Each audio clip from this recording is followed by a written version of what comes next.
And thank you, NARUP, NASIO, DOE, all the sponsors of this event. I really appreciate the opportunity to speak with you all on this topic.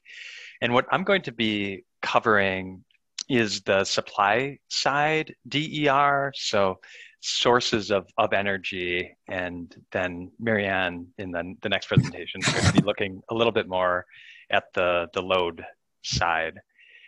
So with that, next slide, please. All right, so just starting with the key takeaways in mind here. First, we're going to just briefly talk about how DER integration considerations vary by technology type. We're really moving into inverter-based world, so that will be the focus of the rest of the presentation largely, but just want to acknowledge some of the differences up front. Then we're going to talk about some of the impacts, DER impacts that grid planners and modelers review as we're thinking about integrating DER into the system. So we'll look at a framework for that. We're going to talk a little bit about how the operational planning market integration needs are evolving, thinking about some of the monitoring and control associated with integrating energy storage or DER aggregations.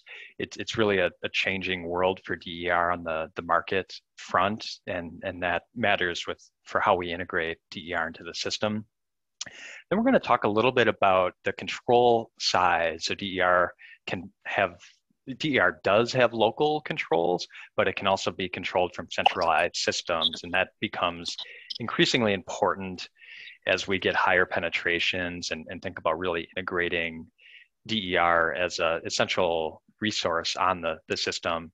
And then we'll end with interoperability, which is really the grouping of topics around communications and information exchange. And so we'll talk about how that's important for monitoring and control.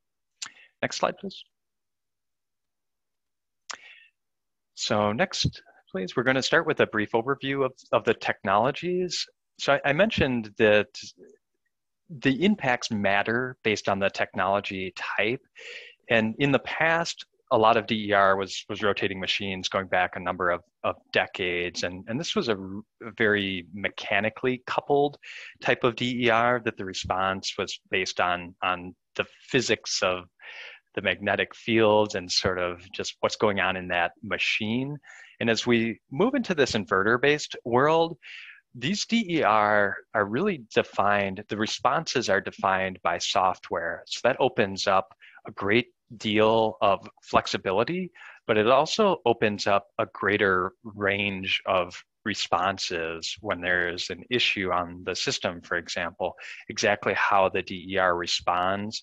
If it's a solar site, that inverter and the specific kind of programming of it is going to dictate the response. So it's sort of a wider range of responses and capabilities for that matter.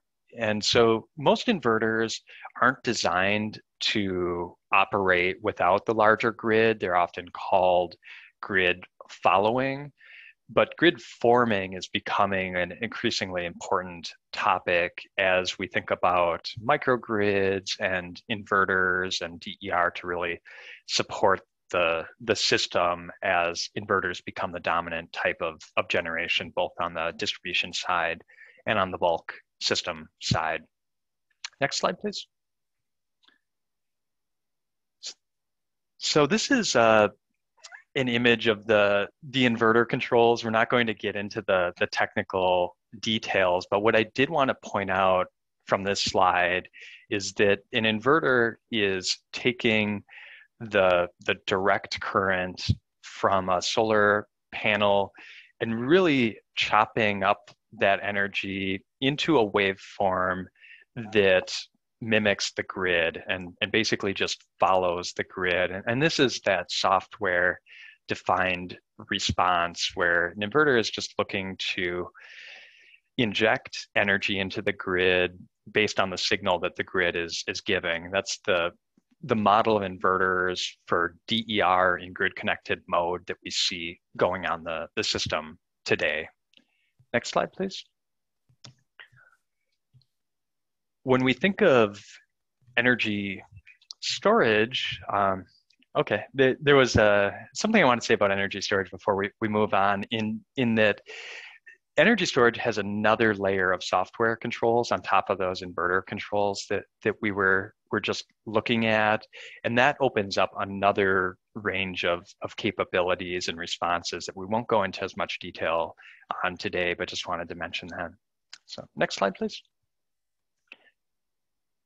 So in terms of a framework for how I think about the progression for integrating DER, there's first just the foundational DER interconnections. So plugging a device into the system is kind of the interconnection side of things. And the constraints that grid planners and operators look at when doing an interconnection often fall into four categories of voltage, thermal, control, and protection considerations. We're going to spend a little time looking at the voltage considerations because that's where smart inverters based on IEEE 1547, which is opening up smart inverters to a much broader market here. That's what these inverters can control and really support the grid. And then there's kind of going up a layer, there's the DER planning and operational needs. So thinking about more of a systems perspective in terms of what do we need to be aware of how DER is behaving as we operate the grid. If it's masking a portion of load and we need to make sure that we have an ability to serve that load, it needs to be that sort of awareness from a planning perspective. We might need to start to have more remote control in order to keep DER online and part of the system in a wider range of conditions.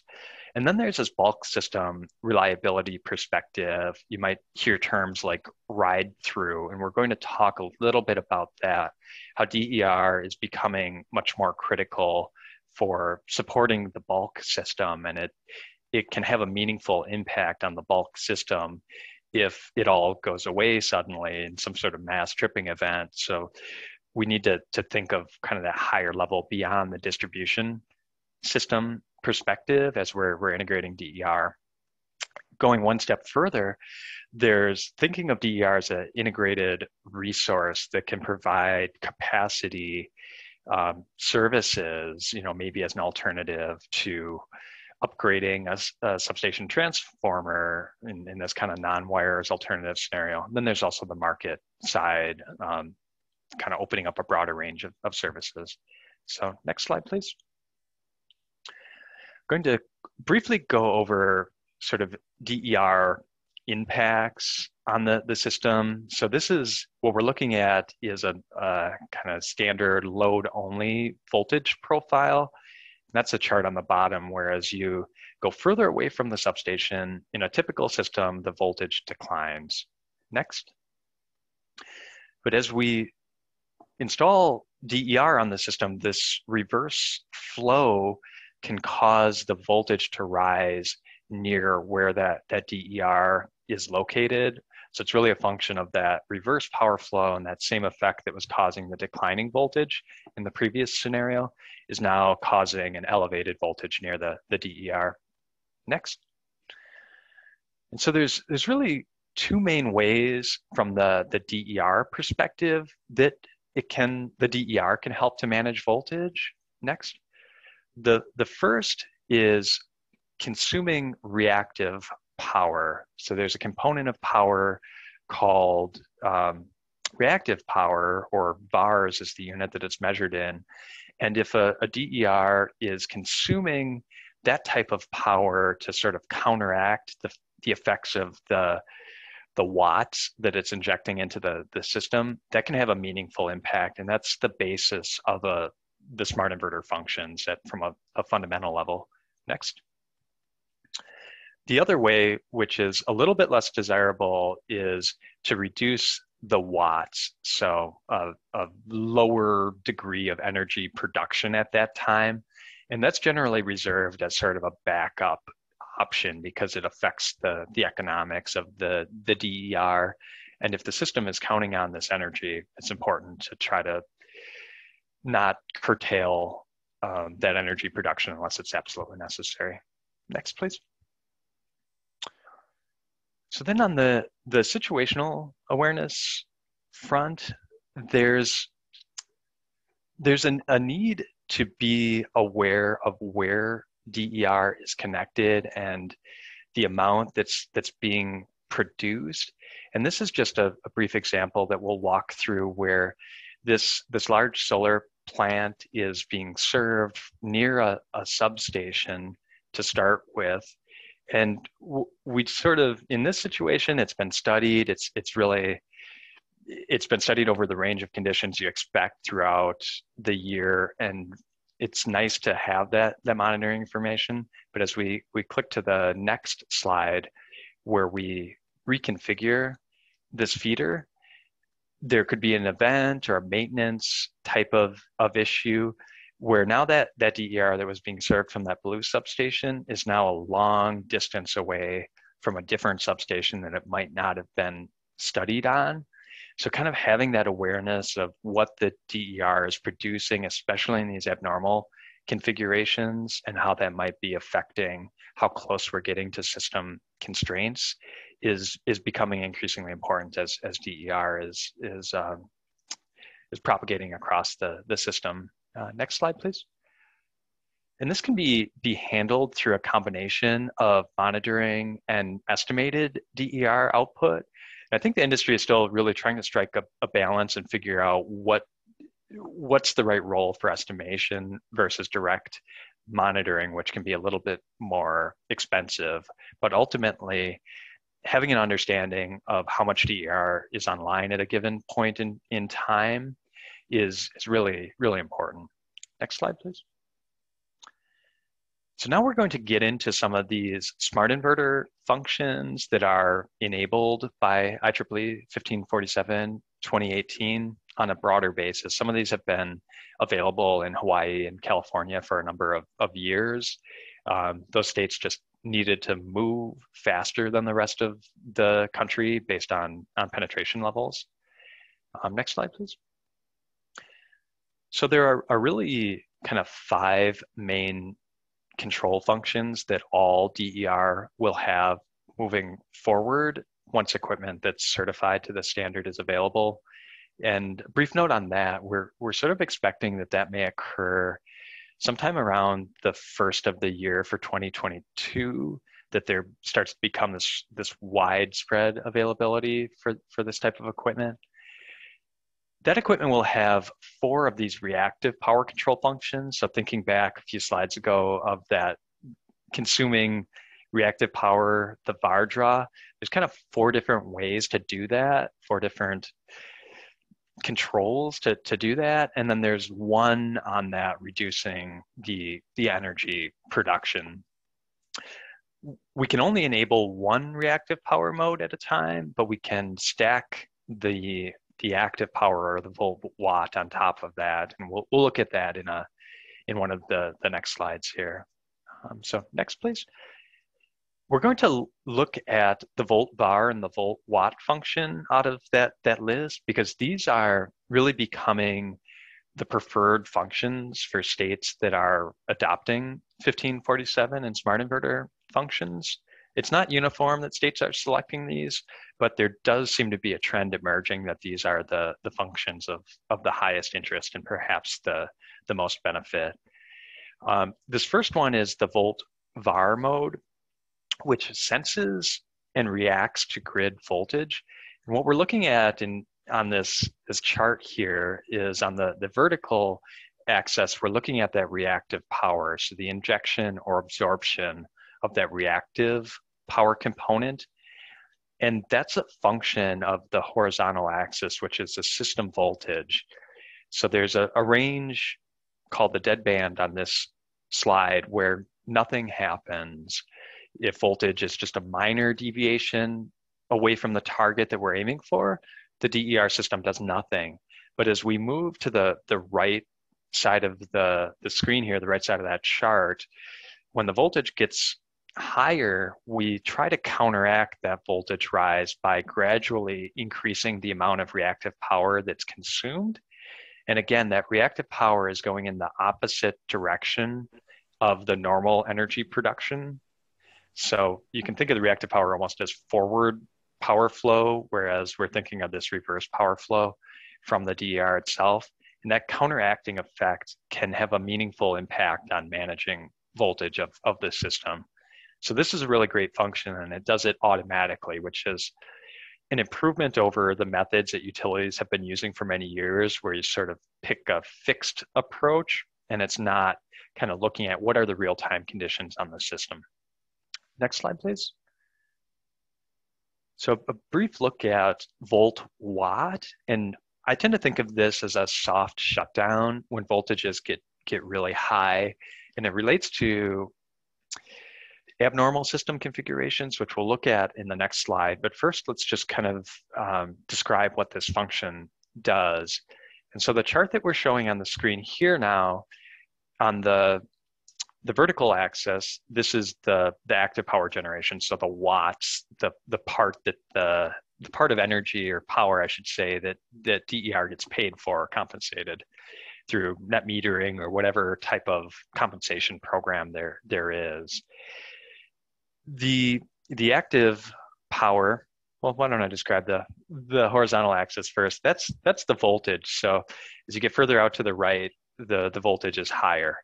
And what this function is doing is, for normal conditions, the DER just produces the power that it has available. So if it's a solar unit, it's going to produce as much power as it can from the sun. But if for some reason the voltage got to this very high level, it's going to start to gradually back off that production in sort of a soft shutdown type of approach. Next slide, please.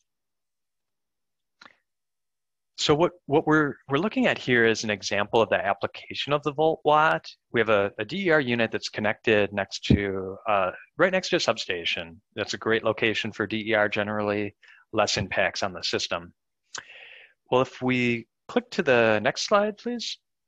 Let's assume that there's some sort of event on that substation, maybe an animal, a lightning strike, equipment failure.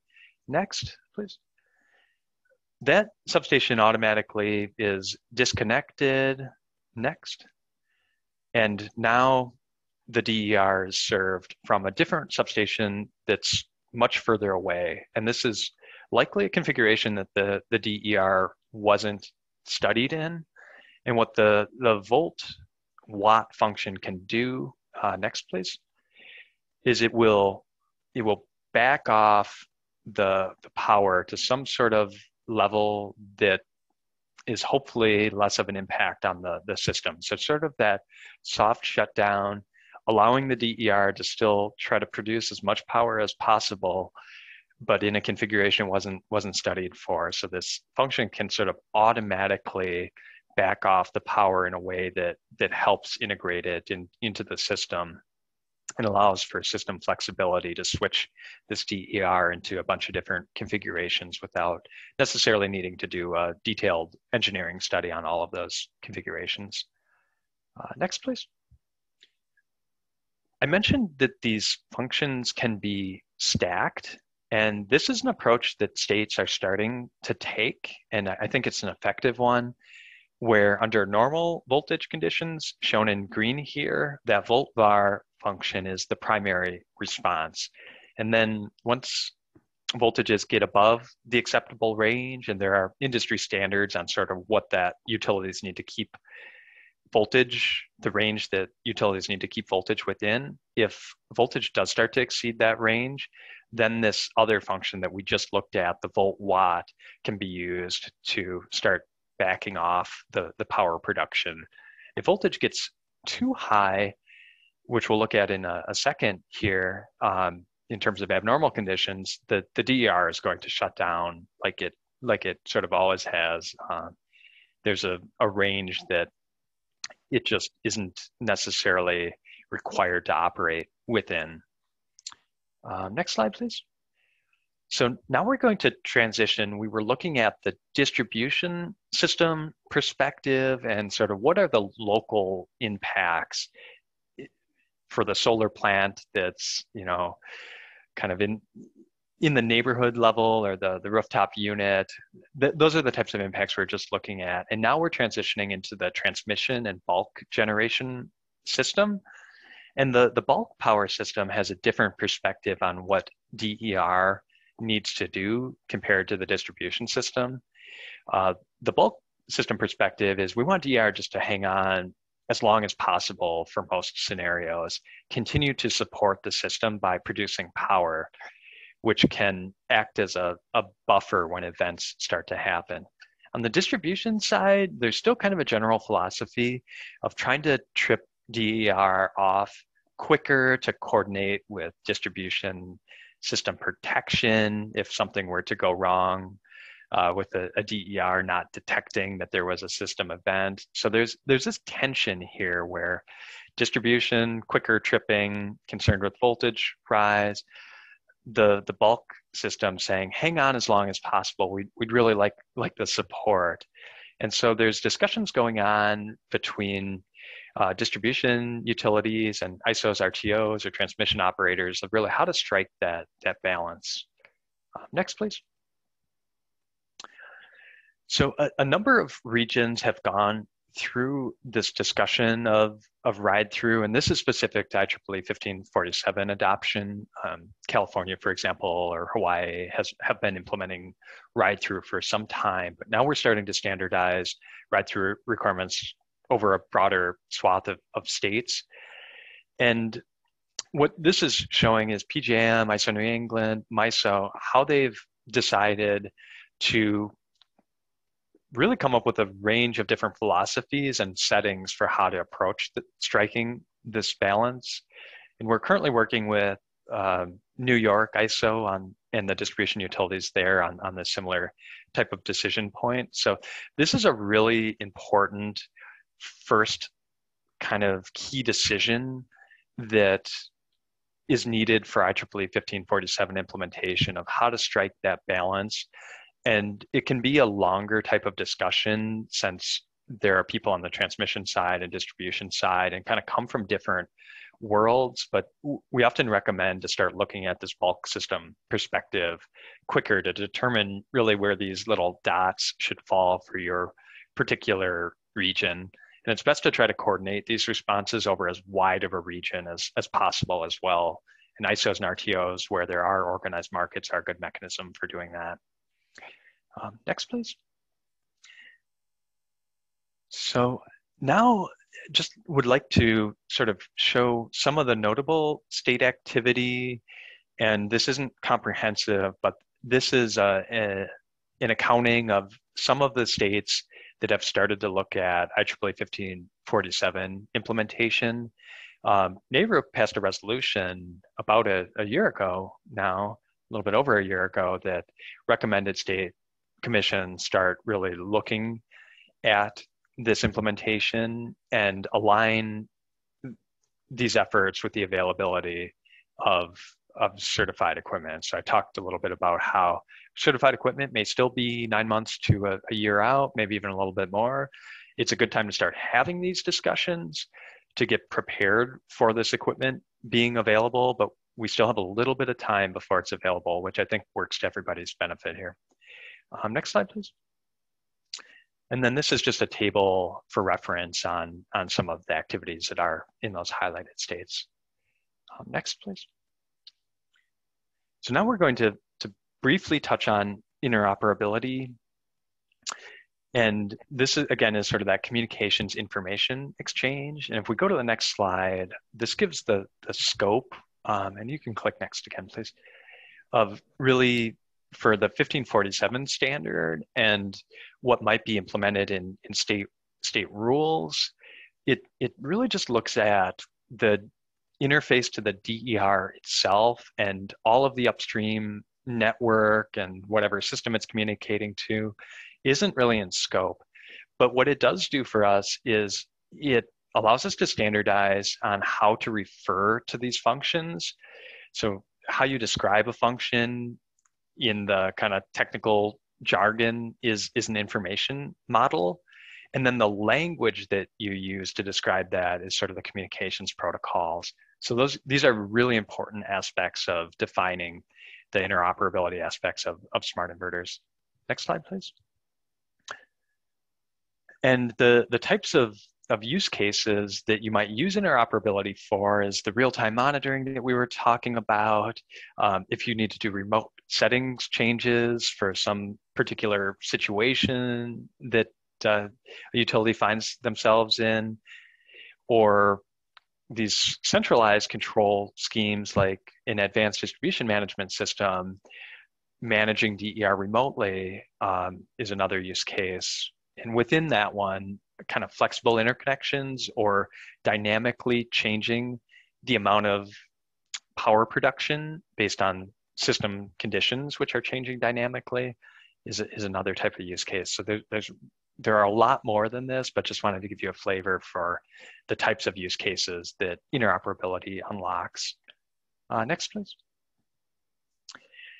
This is the ADMS example in a little bit more detail. We talked about the situational awareness and hidden load. There are also these kind of more advanced applications within the ADMS, FLISR, which is fault locating, isolation service restoration, kind of the automated switching part of an ADMS system. And DER can impact the calculations there, so we need to integrate it within these types of systems. Also voltage regulation, if we're developing a conservation voltage reduction scheme or a centralized control scheme for voltage management, it's really important to think about coordinating the DER controls. And interoperability is a way to do this. I see a question on a poll. Yes, I think we had a poll question that would be good to insert here. And so the question here that we'd like to gauge from you all is to what extent has your state started planning for and integrating advanced DER controls? Let's take a minute so you can all respond to this question.